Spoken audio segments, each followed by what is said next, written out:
Heyo, I'm Artie Pyers, multi-genre author of fiction, mostly fantasy. I helmed the Tides That Rain series with the first book, Design of Darkness, and the third book just came out, Before the Ghosts See. I am joined today by Vesneratch, who is releasing his debut novel, Stoneblood. You want to tell us a little bit about yourself? Yeah, first of all, thanks for having me on. Really appreciate being able to chat with you. You are an author that I aspire to reach the level of quality of. But yes, Stoneblood is my debut. I've written the entire series. I'm just closing up the end of book 4 right now, but I know how it ends. I just have to put it on the page. And I'm just basically following a traditional publishing schedule where I'm just going to release things a year out and kind of be able to manage the marketing. But it's a book about gargoyles, a world of gargoyles, and kind of the mythology origins of where I believe those stories come from. So that's just a little high snippet overview. Awesome. Thank you so much for that. Starting off with, like, I have to confess that I meant to finish the book earlier this week, but I actually just finished it today. Before this call, and now that you're telling me that like you've written the whole thing, actually makes me more frustrated, because I'm like, okay, we had this cliffhanger and I know it's already written. There was no like uncertainty there, and the fact that you're gonna make me wait a year now is infuriating. I know. What is the strategy behind forcing me to wait? You know what? Chalk that up to just being a novice at writing, or a rookie mistake, I would say. I tried to it was just kind of getting more expansive, and I had to find a way to cut it off. And that was the only way I could think to do it without adding on another 50,000 words of kind of wrap up and stuff. So I kind of viewed this series as one long story, which is why it breaks. Basically, book 2 and 3 also end on similar feeling cliffhangers. And then it all comes together, obviously, in book 4. So it is a little bit frustrating. There was one person that mentioned that already, where it's like, why is this a cliffhanger? But that's just, to me, how I had to structure the story. And hopefully people can trust that, that since the story is written, they don't have to worry that they will have that feeling forever. They just have to have some patience and endure for just a little bit to see how things pan out. Yeah. And I think it was like, as much as I was frustrated, I felt like it was also a very interesting way to do it, because like I've read cliffhangers before, right? And like usually, you can tell that it's kind of coming, because like you have the final or the big battle, and then it's like building up to what's going to be the cliffhanger. And you had the big battle still, but it was just like, nope. All right, the next sentence is just not there. So you just have to wait for the next book. So like it was kind of cool in that it's like you said, it is one big story that's just kind of chopped at certain places. Yeah, I mean, I think you do cliffhangers a lot better than I do. Like with Sparrow's Sing of Dying, you close things off really neatly, but you lead us into just a really anxiety-inducing place with where we can see this story going. So I think you pulled it off a little bit better than I did, where it was a little more abrupt. So I'm going to try and improve for the next books to weave in some of that storytelling. All right. Well, thank you for that, for buttering me up like that. I'm not going to go easier on you in this interview just because you're buttering me up. Come on, that's what I'm doing here. I'm trying to make things easier for myself. But yeah, this is such like a massive undertaking, this story. And I'm assuming if all the books are the same size, this one was like 200,000. Yeah, they're all about 200,000 ish. Okay. Were you just like, I'm not going to start with, a small standalone, I'm not going to dip my toes in the water, I'm just going to go dive head first? Was like, what was the thinking there? Because it's a massive undertaking. Like I said, I'm an idiot when it comes to being an author. I had no idea what I was doing.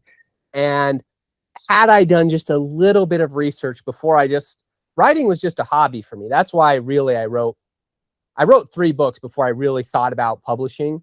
And yeah, it was just poor planning. And really what it boiled down to was when I was writing the story, I actually started the story at part 2 with that sequence of the person running through the labyrinth. That was what started the story in my mind. And I wanted to explore where that would be and kind of how that would play out in a civilization where people could fly and have other magical abilities, etc., and how that place was formed. So really that was like the spark for the story. And I then figured out that I wanted it to be about Murgath, the Sky Viper, and I basically wrote his entire arc. And I went back and put Faye's arc in because I was like, I feel like we need to have some perspectives from Faye. And so I added her in, and that brought it to about 100,000 words. So I should have stopped there. I should have just said, that's enough. You know, let's move the story on from here. But then I decided, well, I think that there's another story here that can be told from an opposing clan, because we don't want to have everyone in the same clan telling the story. I want to have a little bit more of an epic feel. So I added Cedra. And then I was like, well, as I was writing Arkley, I really liked that character. So I'm like, I think I can pull him out as his own POV too, and it give him an interesting backstory to kind of spread the world out a little bit as well. So really, it was a lot of discovery writing that got out of hand, out of control too quickly. But luckily, I cut myself off at that point. I'm like, okay, these 4 main POVs is where I have to stop. But by that time, it had been 200,000 words. There was no way for me to rein it in or trim it down. So that's how that came to be. That is so wild to me as someone who is like, so are you more of a pantster then? It sounds like you just kind of write by the seat of your pants. Dude, okay. I know you're a planner. I've seen your method of putting sticky notes and cards everywhere. My brain, I am learning to do that more because I've seen the consequences of pantsing and discovery writing, where I wrote book 1 and I just threw everything at the page and was like, don't care. I'm just like following these characters. I don't care what their arcs are. I don't really care where the story goes, etc. And I just wrote it and ran with it. And then by the end, I'm like, well, now I need to figure out how to tie these things together. But even book 2 was just a lot of discovery, a lot of just throwing things onto the page based on what I thought the characters' decisions would be. And then it wasn't really until book 3 that I'm like, I had so many threads spread out. I'm like, I have to plot this out, because if I don't, I will not be able to tie this together. And even plotting it out, I had it all plotted out, and it was supposed to be a trilogy because I love trilogies. I hate when books go beyond 5 books. So I kept it to 4 at least, but I had plotted it out. And by the time I got to the end of what was supposed to be part 1, it was 200,000 words. So I'm like, so basically part 2 of book 3 is really book 4. But, you know, that's how that came to be. But yes, I was definitely more of a discovery writer, and I've learned to be a better planner as time has gone on, but I'm still not very good at it. So that's why I have to write the entire series beforehand, because I don't have the skill to know how things end preemptively. It'll be interesting as a reader to see if I can notice that change, because I would never have guessed. Like the first book is, to me, it was very coherent. Like I feel like the parallelism of the different like stories as they rise and fall felt very much like cohesive. So like I would never have guessed that you were discovery writing here. And that's like, not that one is better than the other, but usually I can tell if a writer is like when I read Stephen King, I can definitely tell like he's a pantster. Yeah. And like very much the opposite with like Brandon Sanderson. Like I can tell he's a plotter, and sometimes that like gets in the way of their writing. But I can usually like tell, and I could not with you. I would have guessed the exact opposite. So that's Well, I mean, that's because you didn't see my first draft. That thing was horrendous. That Fair thing was enough. an atrocious mess. And I had to, every time I finished a book, I would go back to book one and re-edit it and trim things Okay. and fix things. Like book two, I added so many things to it. I'm like, I didn't talk about any of this stuff in book one. And I'm like changing characters. I'm changing like, because I'd get to book two and I'd write myself in a corner and I'd be like, nah, I want this person to be able to have this ability. So I would just give them that ability or whatever it was, whatever it may be, or give them a backstory or whatever it was. And then I have to go back to book one and be like, okay, and now I have to fix this in book one so that it's, I call them continuity edits because I've made all of the regular edits. And after each book, I have to go back and make continuity edits to the book one. So once I knew where, like I said, once I knew where book four was, I made my final round of continuity edits to book one so that it was as close to what I think would work as possible. So it went through a great many revisions to pull off that deception. And even then, I think, you know, ending on a cliffhanger, I think is a telltale sign of a discovery writer sometimes. So I definitely fall into that category. You say final revisions on book one, but it sounds like you're not quite done with book four. So like, you know, you better finish that before October when book one comes out. I know. I'm so close to the end that I can taste it. It's so close. And again, once it reaches the end, like I know how everything is going to play out. I have it all like heavily bulleted. So like I'm just following the plan at this point, which is actually kind of nice. That's the part of planning or plotting that I like. I'm like, wow, I know what's happening in the next chapter. I get to the next chapter heading and it has an outline for me. I'm like, oh, this is nice. I can just keep writing. So it's already, I already know what the conclusion is. It took me forever to figure out what that would be because I wanted it to tie into a larger universe and I had to figure out how to make that make sense without needing to read other books in the universe type of a thing. So, so yeah, it was, the end was the biggest challenge of the series so far because I do want it to be part of a larger universe. And I had to think about how other stories are going to fold in and have Easter eggs. So I had to do a lot of that stuff for book four, which is why it took a little bit longer. It's taken me significantly longer to finish the series than it did to write any of the other books. So, okay. So we're getting, what I'm hearing is we're getting a Vesneratch literary universe. It like will be, it will, I call it the mythosphere because I want to explore mythological creatures that don't often get the spotlight. So, you know, I feel like elves and dwarves get the spotlight quite a bit and humans. Yeah. And I would like to see other creatures get more airtime where they're not necessarily uncommon. But a thing. Yeah. So gargoyles, airtime. So yeah, gargoyles definitely had plenty of airtime, but yeah, so that's kind of where I'm taking the series. I again, you could read any of it. I like how Brandon Sanderson does it, where he writes a series, you can read it as its own thing. Everything else adds to the depth of it, but you don't need, you know, you can read Mistborn without reading Era 2. You can read The Way of Kings without reading Warbreaker. Like those other books are nice and they complement the story, but they're not necessary to enjoy just one series if that's all you want to read. So that's kind of I look to Brandon Sanderson as basically a genius of at least marketing, but storytelling as well.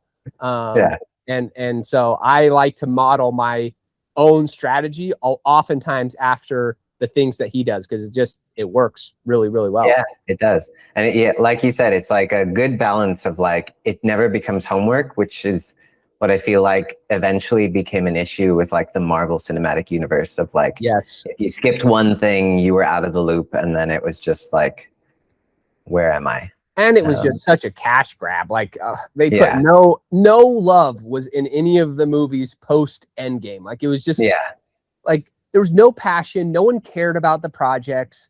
So like you said, like it just felt like they were burned out on the projects a little bit. So yeah, Marvel is a whole nother rant that I could go on But Yeah. you know. And we don't want to disparage them too much on here, unless we're going to go for the outrage viewership.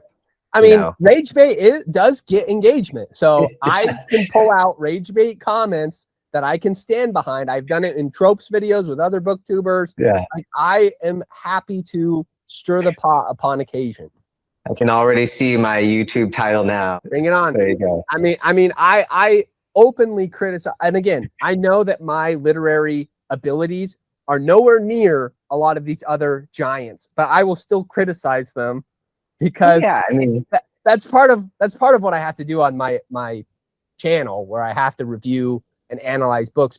But yeah, I accept that, and I embrace the controversy or the retaliation, whatever it may be. So there you go. I'll learn to embrace it as well. Controversy can be good. It can be, yes. As long as you're right. You just have to be right. That's all. Yeah, there you go. You just have to be right. That's it. And we are right, damn it. We're right, always. Always. Let's circle back around to your world building, because there were just some really, like, not minute details, but just like background things that I really loved about the world of Sky Viper. For some reason, I latched onto the fact that you made everything base 12. And I was calling it does entries, but I think I just saw in a video you said it differently than that. I don't know. I mean, does entries. I think it's all. I have no loyalty to pronunciations. Like I am. However people want to pronounce things, I'm all for it. Like I'm not one of those people that's like, it's actually. I purposely made the names in my book easy, so that, except for Skoggers, they have a really crazy naming convention. But other than them, and sometimes Vogusians, but other than them, like. Yeah, I'm not going to attempt to say Shah's full name correctly. Yeah. I'm going to leave that one to you. Yeah, that's Shaharanoka is her full name, but yeah, it's a little bit of a mouthful. So Shah is a lot easier to manage. But yeah, I latched onto the idea of everything being base 12, and like I think you based that because they have 6 fingers, right? Well, or did I make that up? I don't really ever specify that because I like to leave certain things open-ended. But the thought behind having 6 and 12 be the base of this system is I just felt like the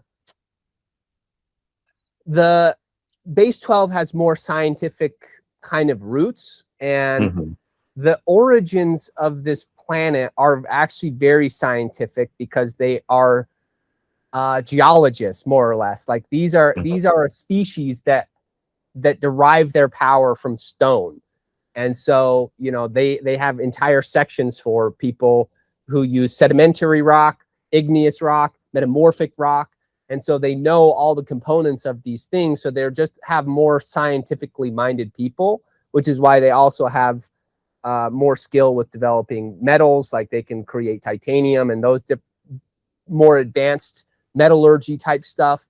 But the 12 in my mind also came from, I saw a video once talking about evolution here on Earth, and how like evolution for mammals like evolved from four or 5 appendages or something like that.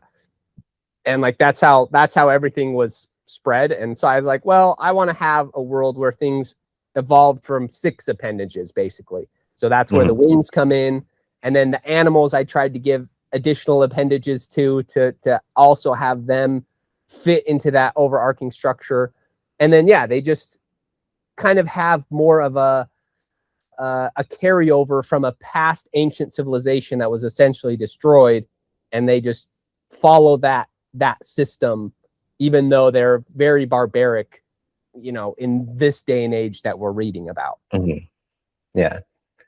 And did that I love that. And then the other part that I really loved about the fact that all your main species can fly, like that opens up such a different world building, basis. Like things don't have to be on the ground. and you explore that, and that was just like, whoa, like, I don't know, that's such a cool thing that you don't think about too much, especially like you said, because elves and like wizards and stuff. Well, I guess wizards sometimes fly, but like your base species is not ground bound. Yep. Yeah. And Yeah. that's just, I don't know.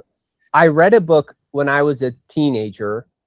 It was called Threat from the Sea by Mel Odom.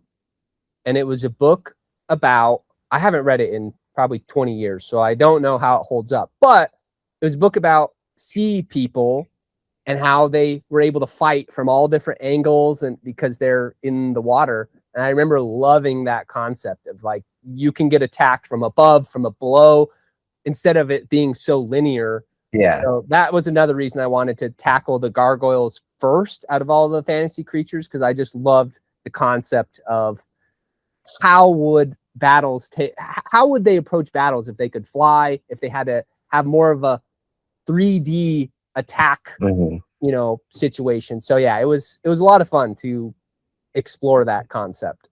Yeah. Which, without spoiling anything, comes into play a lot in the final battle sequence, which was really cool. I did really enjoy the culmination of the first book, even if, again, it ends on a cliffhanger. But the dimensionality is a really cool aspect of your series. Do you, as someone who reads a lot of like fantasy, obviously your indie fantasy club is your other personality. Is there an aspect of world building that excites you the most? Yes. The two things that always, well, it probably can be in one thing, which is just unique. If something is unique, I'm drawn to that story. I just want things that are different because I think fantasy has become underexplored. It is a genre where you're allowed to do anything. And yet we limit ourselves as fantasy authors to like the same settings, the same structures, the same dynamics. And they're still really great stories, don't get me wrong. But I love when I get to see things that are different. So like, that's one of the reasons why I like Brandon Sanderson is he's really great about exploring landscape differences. So with Mistborn, they have the mists and they have the ash and they have this planet that's just covered in all these things. And then Way of Kings, you have the Everstorm that just, or is it the Everstorm? I can't remember, but the storm that just rages through at a consistent basis and how that affects the plants that are walking around. Like that is so cool and unique that you just don't see very often. So I'm drawn to those type of stories that are willing to explore new ideas. More so than I am like some of the other there are cool things about world building, like history and lore and like backstories and politics. Those are all really cool aspects of world building. But again, I feel like those are great supplemental aspects of world building that can just really enhance a story if it's in a unique setting. So that's kind of what I'm more drawn to as a writer. And then that's what intrigues me a lot as a reader as well, as I'm kind of looking at books to read and stuff. Yeah. And there's a lot of unique stuff in Sky Viper. So I feel like it'll really pans out. I like the creatures in the story as well. I'm forgetting the names now, but the ones near the end in Arkley's story that, those things are disgusting. The little Grollusks are just the nastiest creature. I don't even know how they came to be, but they are not a creature that you want to come across in the jungle. I'll say that. Because it's that one was a fun creature to write about, and they do have relevance as the story goes on, just minorly. It's more so anytime you're in that area of the world, you have to be a little bit wary. And one thing that really struck me about them was I love like the thought you put into like the evolution of the worlds, like the fact that one of their prey is flying, so they've developed this ability to like put a canopy over them was a really cool idea. To stop them. Any of this that I'm saying, if I'm spoiling something and you want me to take it out, just let me know. No, no. I'm realizing as I'm just like talking I about think the. that, I Yeah. mean, first of all, anytime you're a debut author, not very many people are going to know a lot about what's going on. So I think it can be as spoiler tangential as without really delving into things too specific. But I think Growlix are an interesting part of the story, and you don't really notice that they're there until they're there. And Yeah. so I don't feel like it's that much of a spoiler. But yes, they're a very scary creature for sure. Yeah. All right. Let's see, another question. Was there a spark or inciting event that led you to be like, Sky Viper is the one that I am publishing? Because you said you had 3 other novels you'd written, correct? Well, I've written the 4 in the series, but I have planned other worlds that I want to explore. Where I wouldn't say anything good written, but I have like basically a chapter opening each of these different worlds just to get my mind like in the headspace of where I can potentially take these things. But I really just chose the Sky Viper Saga first because that was the most fun to write. Like it was the one that spoke to me the most. I liked the characters the most. I liked the world the most. So it just came the easiest. Like I think I wrote book 1 initially, the really terrible draft, in like 6 months. So I had written the whole thing. I was writing like 2,000 words a day. Like I was just loving pursuing that story. And so it's like an easy choice for me at that point. And then once I finished book 1, I didn't feel like it was finished, obviously, as you have experienced yourself. So I was like, I can't publish this until I know what's going on. So I wrote book 2. That didn't end in a conclusive way. So I'm like, I have to write book 3 now.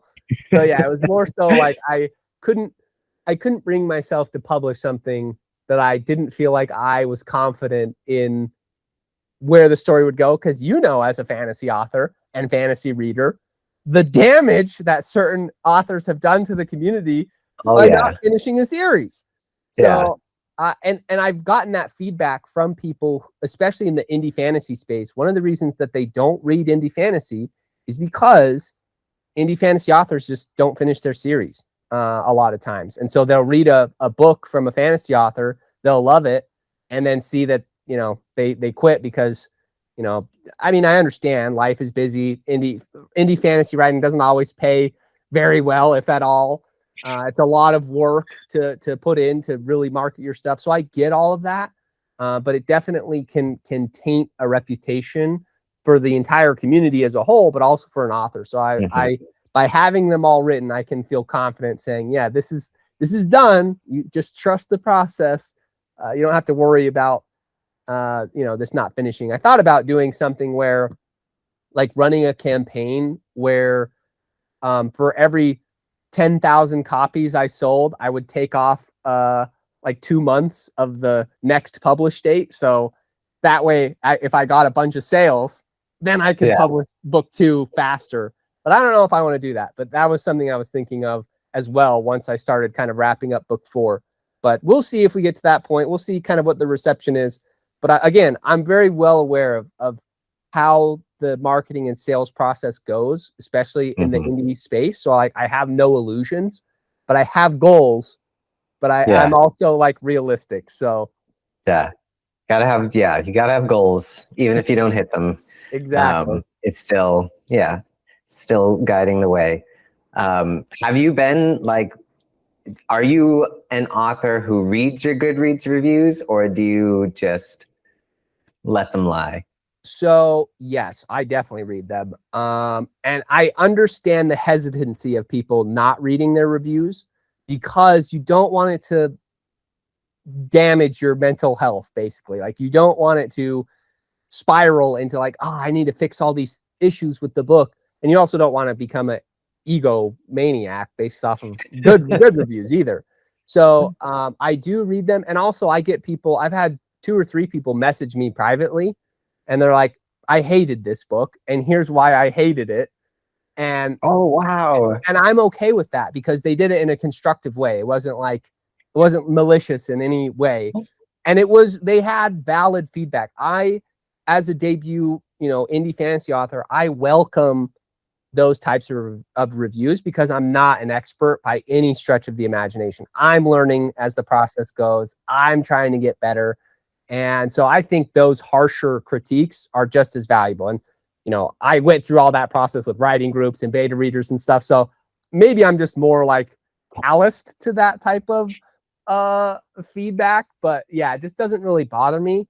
And it's good. I look at it as like learning opportunities. And so I don't want to deny myself learning opportunities. But what I don't do is I don't interact with reviews online. So I try to distance myself that way. That way other people can just experience the reviews without an author's interactions. But yes, I do lurk and try to learn from the reviews that I do get. So yeah. I mean, I'm also someone who I've read every single review of my work that's out there. I don't know how you couldn't. It's so alluring.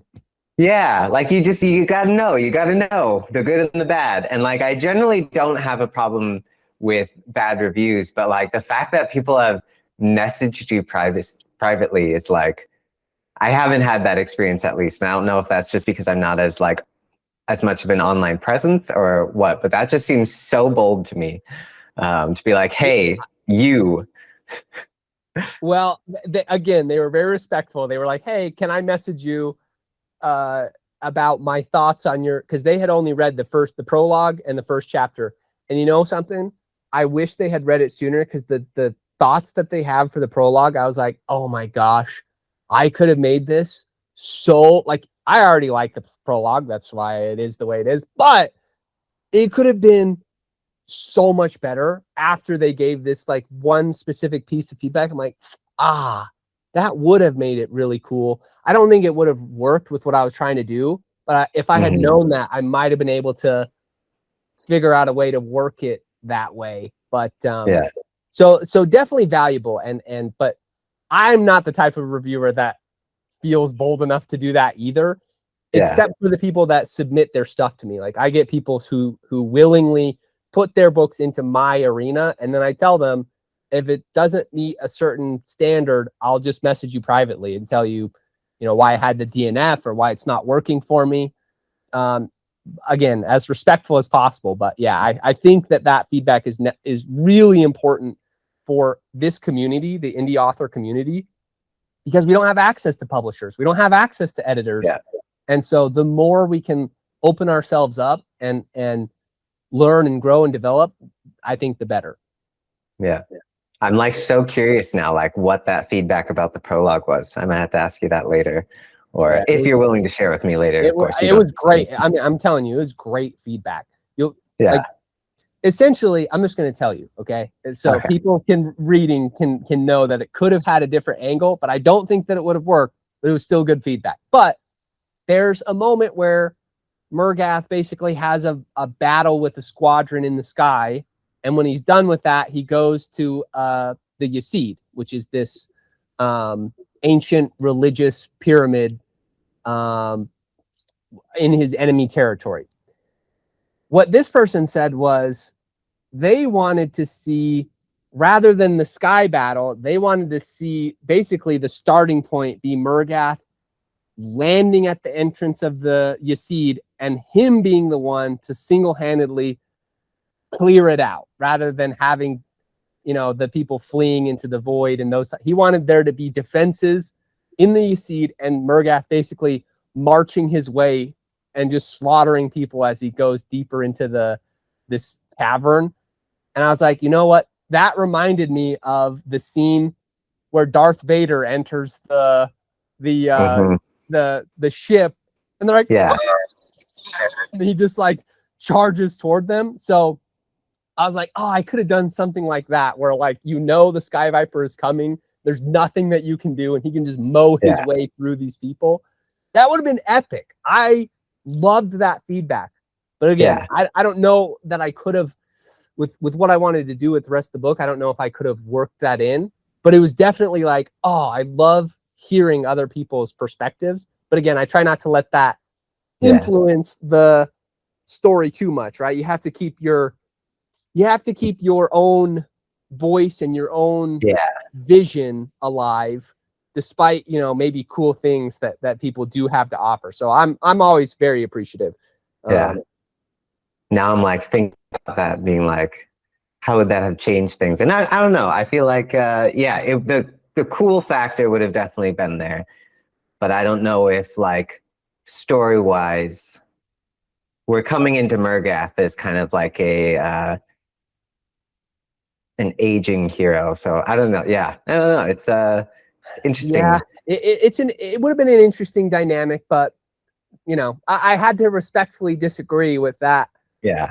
Particular, but they had other good insights too. That I actually did end up fixing a couple of things that were just like minor tweaks, but I think it's great. I think if you're willing to give that harsh feedback to an author after a DNF, I think that the author would appreciate it if you're respectful. That's the key. As long as you're respectful, I think that a lot of indie authors, at least in the community that I'm a part of, are very open and just good-spirited people. Yeah. I feel like that when you said like people messaged you, I don't know. I feel like the thing that sets people off most is like the level of exposition at the start of especially at the start of a large series like this. And I liked the way that you handled it, where you just kind of didn't explain anything. And I could see that being frustrating for people, but I kind of like that it was just like, you're in this world and it exists and you find out through context. Yep. Yeah.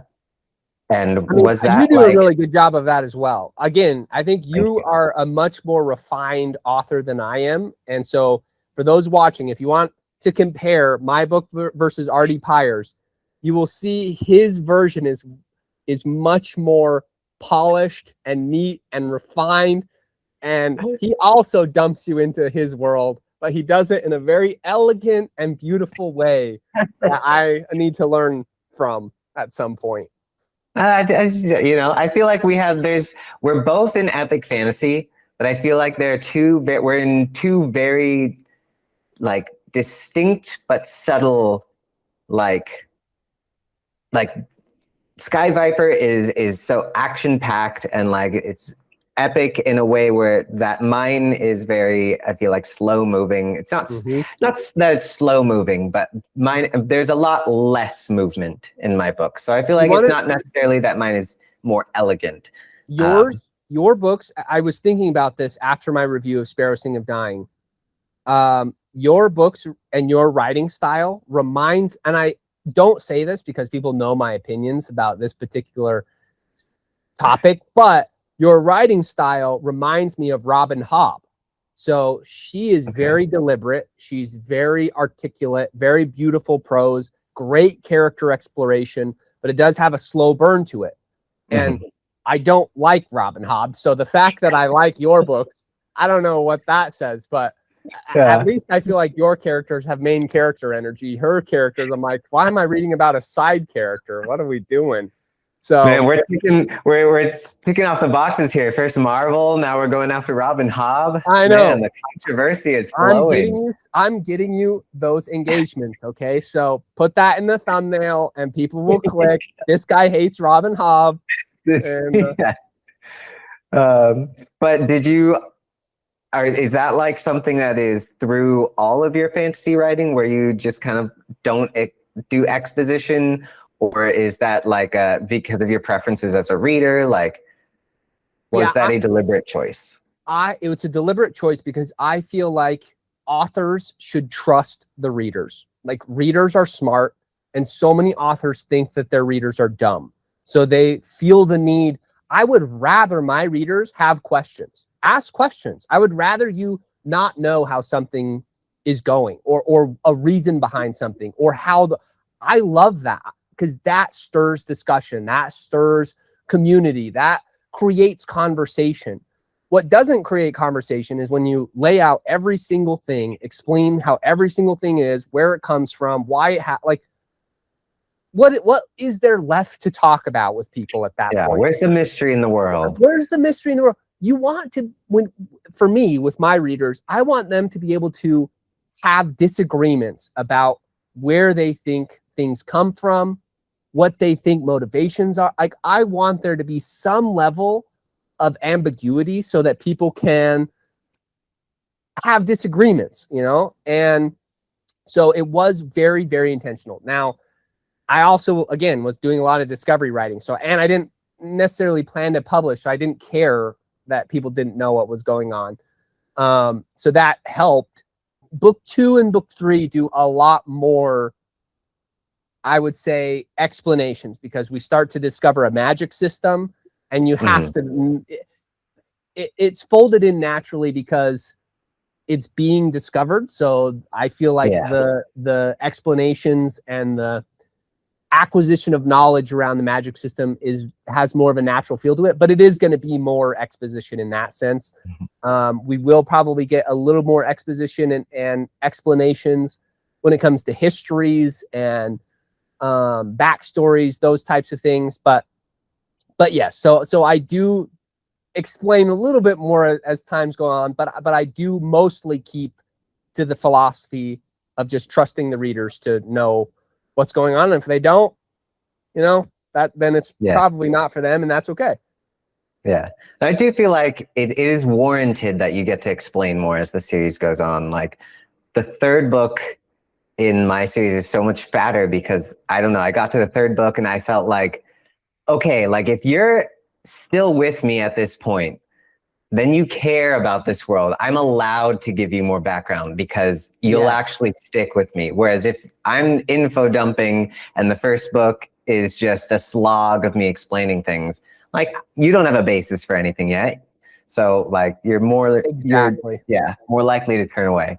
That said, I feel like there's such a thin line though, because at least, I don't know if you experienced this with your beta readers, but like when I was going through Grey Lives, especially in the first book of my series, half of the people were like, you need to tell, like, I need more explanation than this. You need to lay down all the rules. And then, like, I'd start to write that, and then the next reader feedback would come back in, and they'd be like, no, this is all I need. Don't tell me anymore. Let it be a mystery. But I guess you're never going to satisfy everyone, right? Exactly. I think that's where you as an author have to decide what kind of story you want to tell. And you have to have that very solidified, because it is easy to, you know, because it's easy to get imposter syndrome. It's easy to question your abilities as a writer when you get a lot of feedback because you're asking for it. And so, like you said, you'll get conflicting.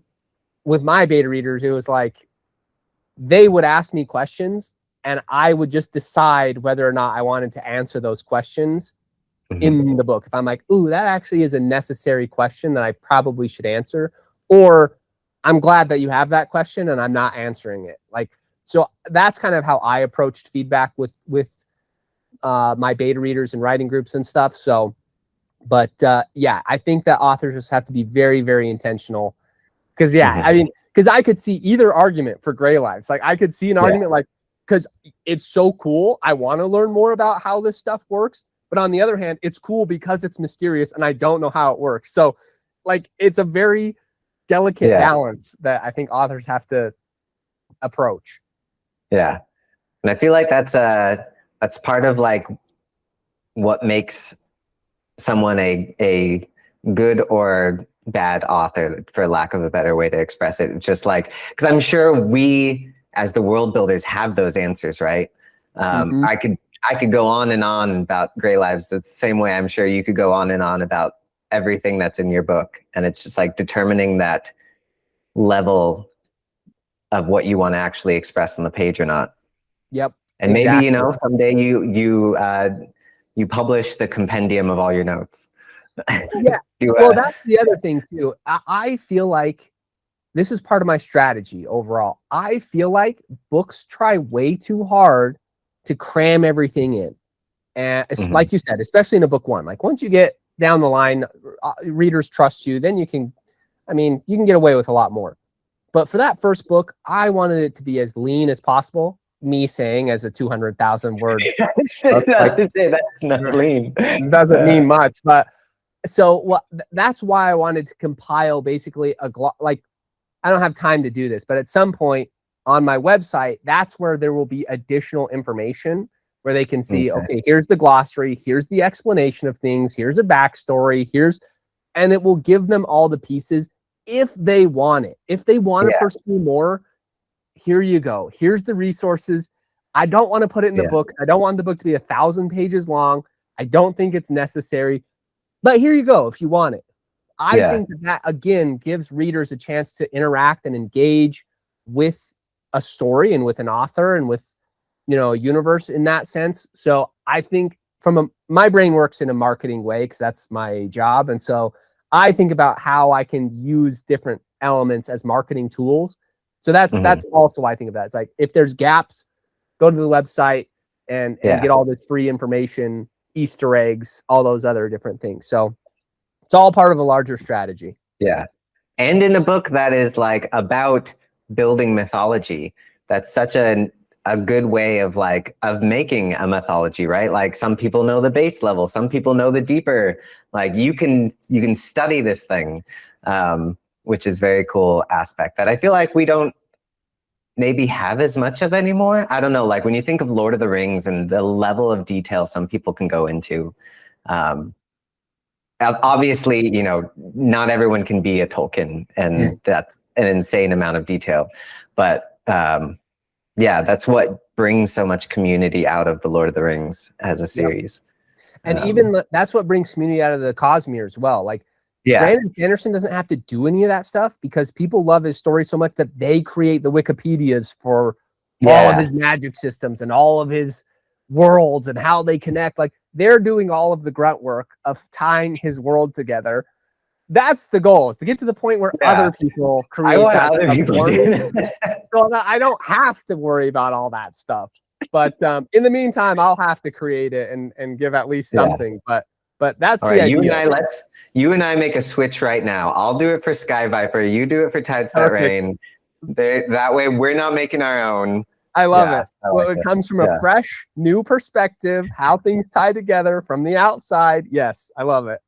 There you go. I'll start with, I love the idea of the bookmark that you've been talking about, and that have it kind of being a basic glossary. I'll start with that. I'm going to steal that, by the way. Again, that's just my marketing brain. I think that, and I said this in my video, I just think that so many things that authors do are just to do them. Like, this is how trad does it. So bro, we're indie authors. We can do whatever the hell we want. Why are we sticking to this trad boring way of marketing? It makes no sense. And so, bookmarks is just one example, but like, I think there's lots of marketing opportunity for indie authors because trad is so like risk averse. Like, they don't want to they don't want to spend any money that doesn't get them an ROI because they're a business. In a sense, indie authors are like that too, because we are not money machines. But I just went into it knowing that I was willing to take a bunch of risks. I set aside money and I said, I'm going to just throw this at a bunch of different things. I'm going to see what works, what doesn't, and it'll make for a good video at some point. So there you go. Always got that content going out. Exactly. All right, I have one more question, and then we're going to do a rapid fire round. Love it. We've got time for that. You talked about writing an insane, at least for me, 2,000 words a day. Do you have like writing rituals that are musts when you're in the throes of a draft? Not necessarily. I have an app that tracks how many words I get, and it like tracks it on a graph so I can see if I'm going to hit a specific deadline. That is very motivating to me because I'm like, oh gosh, I'm behind. Like, I always write a little bit more than what's required so that I can feel like I'm a little bit ahead of schedule, so that when I miss a day, it doesn't feel as torrential. But really, for me, it's just the habit of writing is what allows you to maintain momentum. One of my friends always says motivation follows action. So you have to actually do something before you can get motivated to do it. And I found that to be true, where like, even if there's days where I don't want to write, I just write because I have to. There's no choice in the matter. It's gotten a little bit harder as I've expanded my hobbies. Like I just have, I'm doing also reading like 100 books a year. I'm trying to read a bunch of books. I'm trying to create videos. I'm trying to do marketing. So like my writing time has decreased, but I've just been realistic about that where, you know, before my writing regimen was 1,000 words a day and I had to hit that no matter what. And then now it's 500 words. So I've cut it in half, but it's because I know how it's going to end. I don't feel any pressure in that sense of like, I need to figure this out. So I just have given myself a little bit more leeway so that I can spend time on the launch of Stoneblood. And then once that's done, then I'm gonna, well, then the book will be done, hopefully by then. But I have other ideas that I want to start. Like that's the other thing. I don't let myself write other series until this one is done. And there's 2 other series that I'm like itching to write.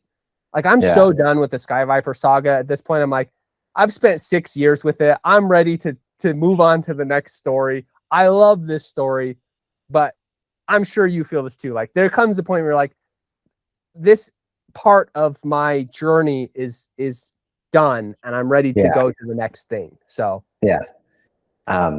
that's it. The fact that you wrote them in like one after the other is also like very focused to me. Like I took breaks in between each book to write other things.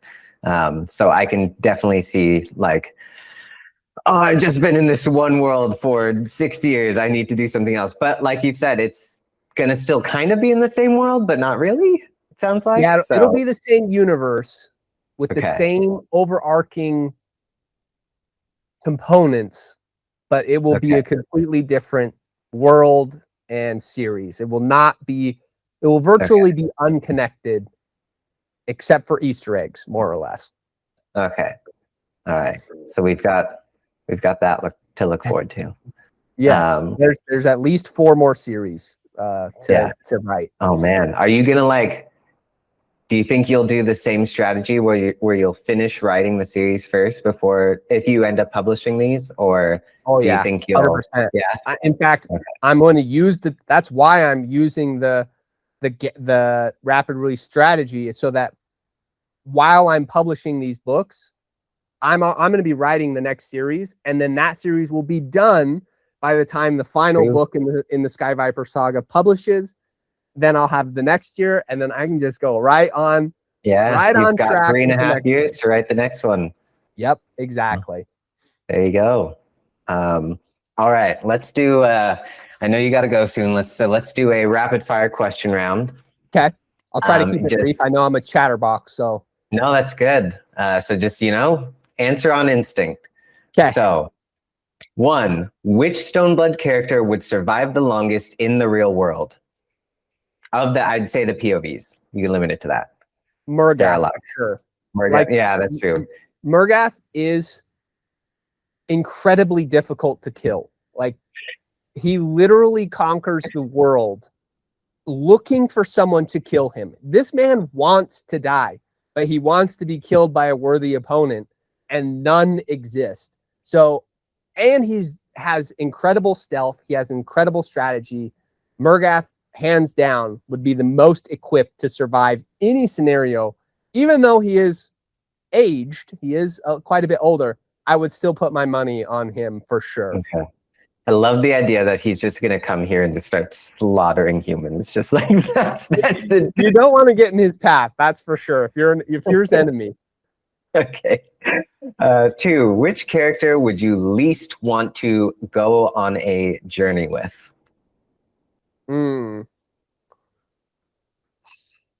Probably Cedra. Like, Cedra is so. What surprised me is that people like Cedra's character. I liked her the least, because she's just so depressing to be around. Yeah, I would not enjoy any amount of time spent with Cedra in book 1. That opinion might change as the series goes on, but book 1, definitely Cedra. No, thank you. All right. I'm like hesitant to, if I were in this answering this question, I feel like I'd be hesitant to travel with Arkley. Just like, he's funny, but I feel like it would get old. Like Well, Arkley I, would also get you into a bunch of trouble. So this that's is the true. thing with him too. Like he has very bad restraint and critical thinking and those types of things. So he would definitely also be a handful to travel with. All right, 3. Coffee, tea, or a mysterious third thing while you're writing? I would probably, I'm in Utah, so we have what are called dirty sodas, which are basically sodas that have like whipped cream and flavorings and all. So that's my guilty pleasure, is like dirty sodas, which my go-to is a Coke with coconut and lime and cream, vanilla cream. Okay. Delicious. I know it sounds like a lot, but until you try it, it is so addicting. It's dangerous. All right. Don't knock it till you try it. That's right. 4. If the Sky Viper Saga had a soundtrack, who would be on it? Oh, dude, this is a great question. It would be, so the way I can't hear lyrics when I am doing things. I can't remember what it's called, but I just don't process them. So the music that resonates the most with me as I'm writing, that I would want to be the soundtrack for this series, is the League of Legends soundtrack. So Okay. they have a whole conglomerate of different artists who participate in that. And every song is a banger. And that's what I would go with 100%. If I could have a League of Legends soundtrack for the Sky Viper Saga, my life would be complete. All right. There you go. 5. What scene in Stoneblood was the most fun to write? Ooh.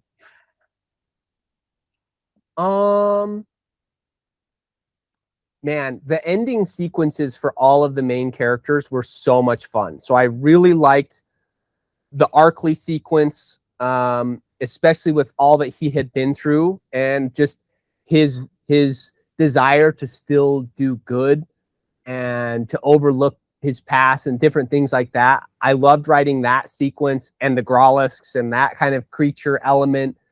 I also liked writing Cedra's ending sequence because it was able to be finally turning a corner of her depressing storyline, and you get to see a glimpse of what she's capable of. The most depressing was probably the Murgath and Faye scenes, just because it ends on the most bitter note. But I would say Arkley and Cedra, those ending scenes were a lot of fun to explore and write. All right. And then last, which fantasy trope do you love no matter how often you come across it? This is a great question. I talked about this with the Tudor Ramble boys. We talked about a bunch of different tropes, but this is, since it's relevant to the Sky Viper Saga, I'm going to say the old warrior who comes out of retirement. So the legendary badass who dons the armor again against his desire to do so.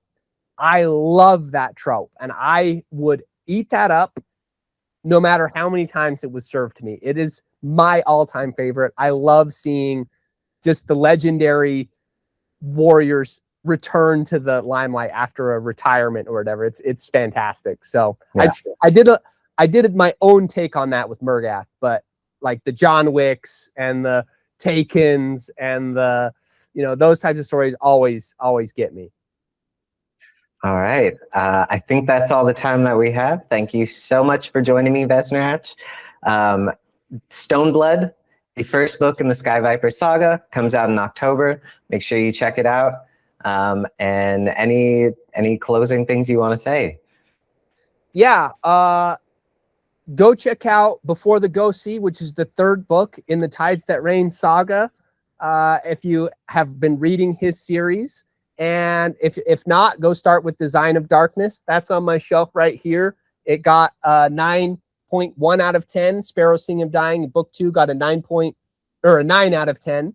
So not quite at the, pretty close, but they're fantastic books. So that's what I'm going to tell people, is to go read your stuff as well, because you are a super talented author. And I'm just glad that I was able to have a chat with you, because you're great at your craft. So I'm happy Thank to be you. in this company. Thank you. I feel like I'm in good company as well. Greatly enjoyed Stoneblood. I'm so happy you reached out and gave me a copy to read. I will definitely be buying a physical when it drops in October. Perfect. All right. Well, I'll talk to you later. Yep. Thanks.